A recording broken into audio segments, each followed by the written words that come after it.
Pode começar. Bom, então, boa tarde. Primeiro, eu queria agradecer a todos que estão presentes assistindo a minha defesa. Queria agradecer à professora Luciane e ao professor Fernando por acertar participar da banca. E eu vou apresentar o meu trabalho de mestrado, então, sobre a orientação do professor Luiz, intitulado Alternativas para intensificar a produção de bovinos de corte em sistemas de integração lavoura-pecuária. Bom, os ruminantes, eles possuem uma característica nutricional de se alimentar a partir da fibra do pasto. Isso faz com que esses animais, eles não compitam com a alimentação humana e das demais espécies, tornando-se, assim, uma espécie muito valiosa em termos produtivos. Além disso, essa capacidade de transformar a fibra do pasto na carne, que é um alimento de alto valor nutritivo para a alimentação humana. No Brasil, cerca de 159 milhões de hectares são destinados ao cultivo de pastagens, segundo os dados do IBGE de 2017. Porém, essa área, em determinados momentos do ano, ela tende a aumentar devido à utilização de sistemas de integração lavoura-pecuária. Esses sistemas, eles permitem intensificar de forma sustentável, intensificar de forma sustentável as propriedades rurais, já que permite, então, durante diferentes momentos, o cultivo de grãos e a produção animal, através do cultivo de pastagens. Nos sistemas caracterizados do sul do Brasil, então, eles utilizam, durante o período do verão, o cultivo de grãos como soja e milho, e durante o período de inverno, então, se utiliza normalmente as pastagens de aveia e azevém. Esse suprimento de pastagens durante o período do inverno, ele é muito importante porque quando as baixas temperaturas fazem com que a qualidade nutricional do pasto diminua. Então, esse cultivo dessas gramíneas, como a aveia e o azevém, elas possibilitam suprir esse déficit forrageiro. E, além disso, esses sistemas, eles permitem aumentar a produtividade por área, já que, então, se permite a produção da agricultura, de lavouras e a produção pecuária. A aveia e o azevém, então, eles apresentam uma complementaridade entre os ciclos produtivos. A aveia, ela tende a se desenvolver mais precocemente que o azevém. O azevém, ele dá o seu boom produtivo nas temperaturas mais amenas da primavera, então fazendo com que assim se aumente o tempo de utilização das pastagens, o que vai influenciar então no período de pastoreio dessas áreas. Além disso, algumas alternativas elas podem ser utilizadas, como por exemplo a inclusão da leguminosa junto com a aveia e o azevém para estender esse período de pastoreio, já que algumas leguminosas, então, também tendem a dar um boom de produção nas temperaturas mais amenas da primavera. As leguminosas, elas apresentam uma importância porque elas têm uma qualidade nutricional em relação ao teor de proteína bruta superior quando comparado aos das gramíneas. Além disso, elas têm a capacidade de fixar o nitrogênio no solo e fornecer serviços ecossistêmicos de uma forma geral para todo o sistema.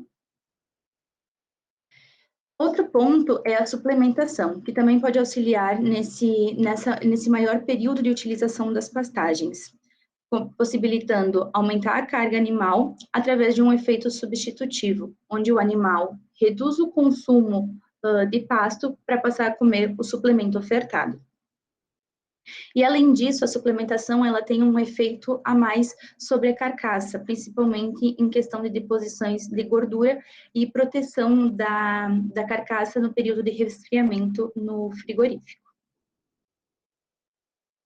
Sendo assim, então, o objetivo desse trabalho é avaliar as características produtivas e nutricionais da pastagem, o desempenho dos animais, as características da carcaça e da carne, e novilhos terminados em pastagem de aveia e azevém, consorciada ou não com leguminosas, com ou sem suplementação em sistema de integração lavoura-pecuária durante um período de 3 anos.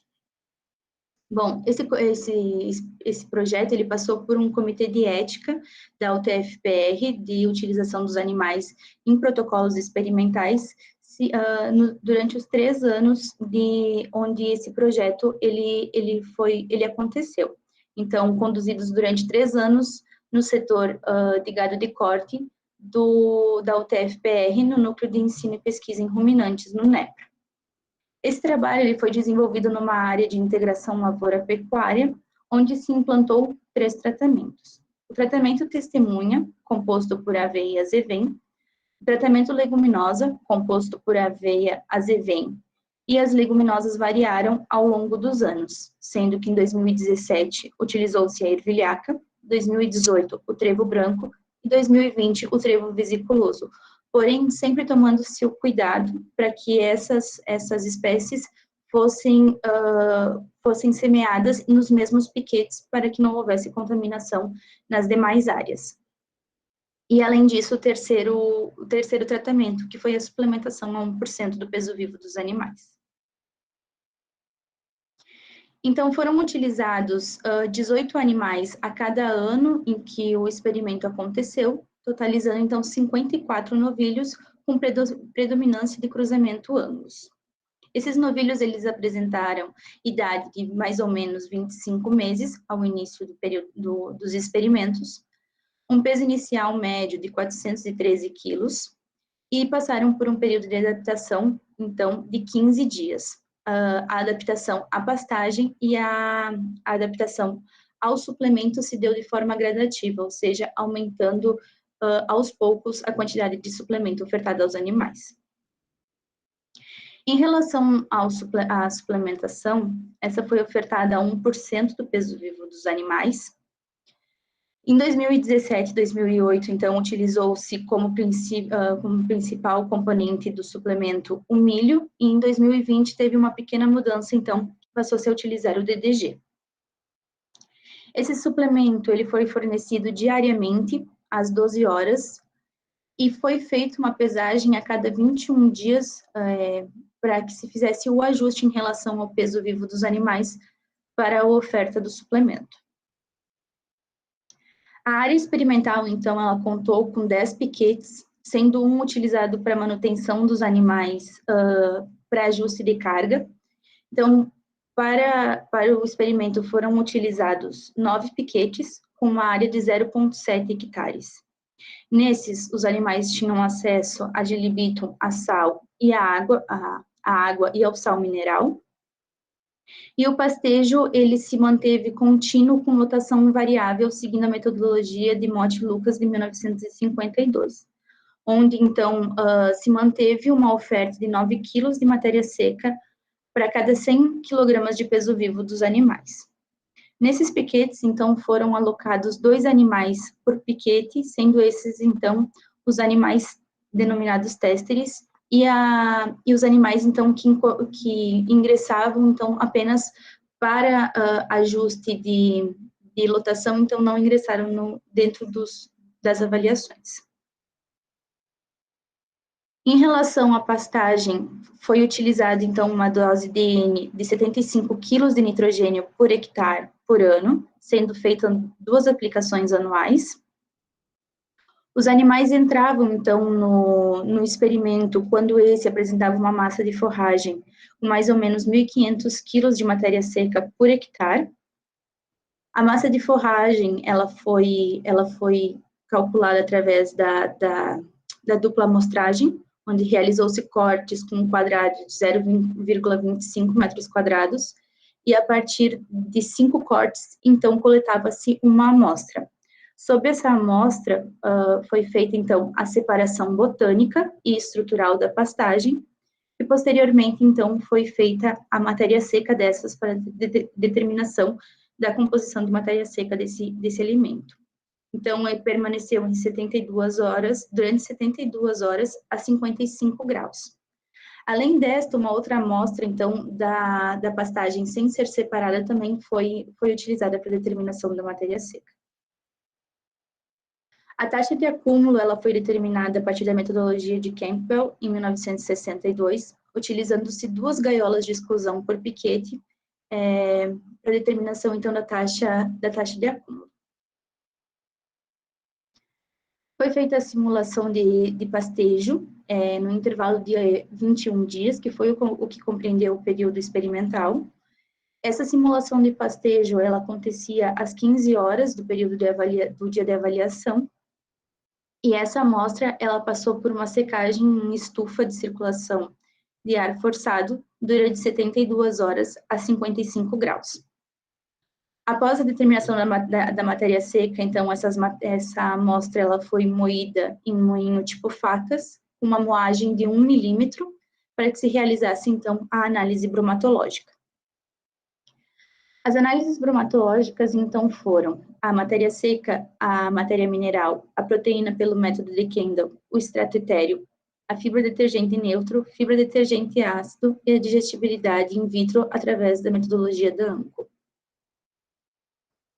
Os animais, eles foram avaliados, então, no ganho médio diário, onde utilizou-se o peso final e a diferença entre o peso final e o peso inicial, dividido pelo número de dias.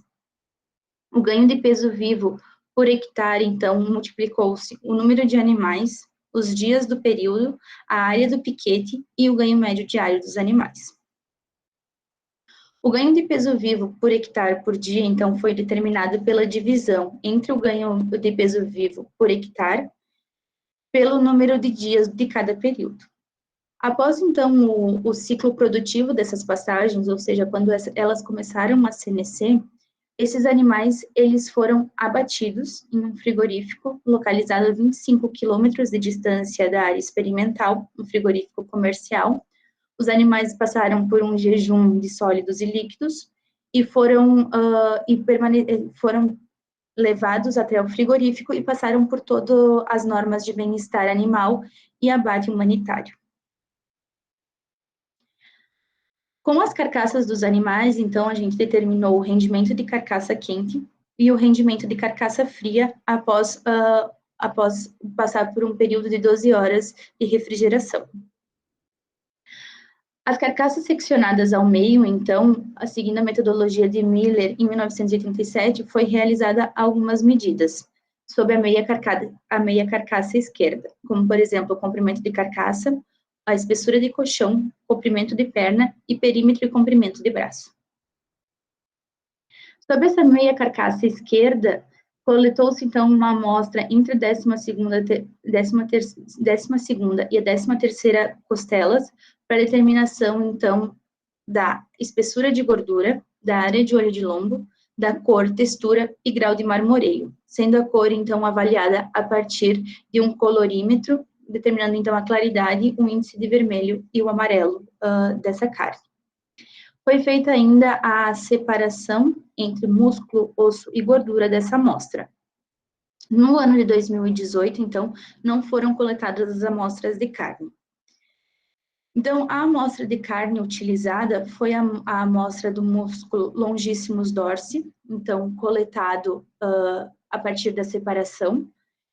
Nesse músculo, então, foi feita a perda ou descongelamento, então, como o próprio nome já diz, no momento do descongelamento das amostras, a perda de água, a perda, a cocção, no período, quando os bifes eles foram assados, e essas perdas foram calculadas pela diferença entre peso inicial menos peso final, dividido pelo peso final.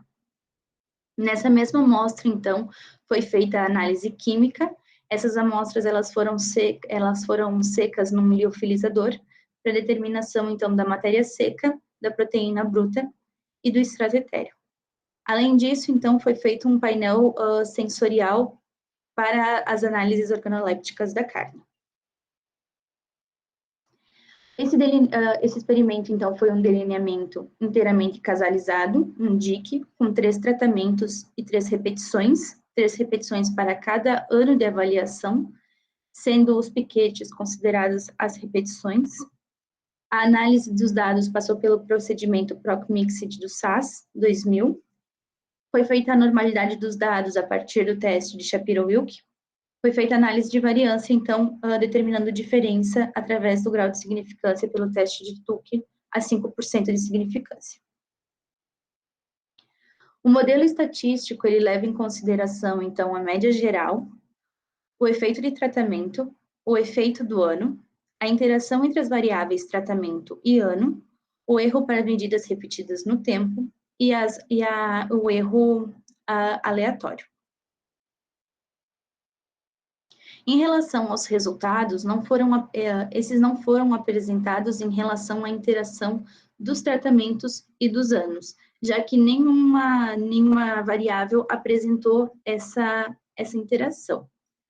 Em relação à composição bromatológica da pastagem, a gente pode observar o que chama muita atenção é o teor de proteína bruta dessa pastagem. Então, a gente nota que o tratamento por si só com aveia e azevém já apresentou um alto teor de proteína bruta, o que pode justificar o fato da leguminosa não ter apresentado um aumento de proteína bruta, já que o teor por si só da aveia e do azevém já era alto. Em relação à massa de forragem, a oferta de forragem instantânea e a taxa de acúmulo diária, não foram observadas diferenças entre os tratamentos, e isso é um ponto importante, já que se pode dizer, então, que os resultados foram obtidos a partir dos tratamentos impostos. Porém, foram observadas diferenças em relação à carga animal, ao ganho de peso vivo por hectare e ao ganho de peso vivo por hectare por dia. Em relação à suplementação, comparando a suplementação com o testemunha, houve um aumento na carga animal de 128 kg de peso vivo por hectare. Além disso, houve um aumento no ganho por área em 97 kg por hectare.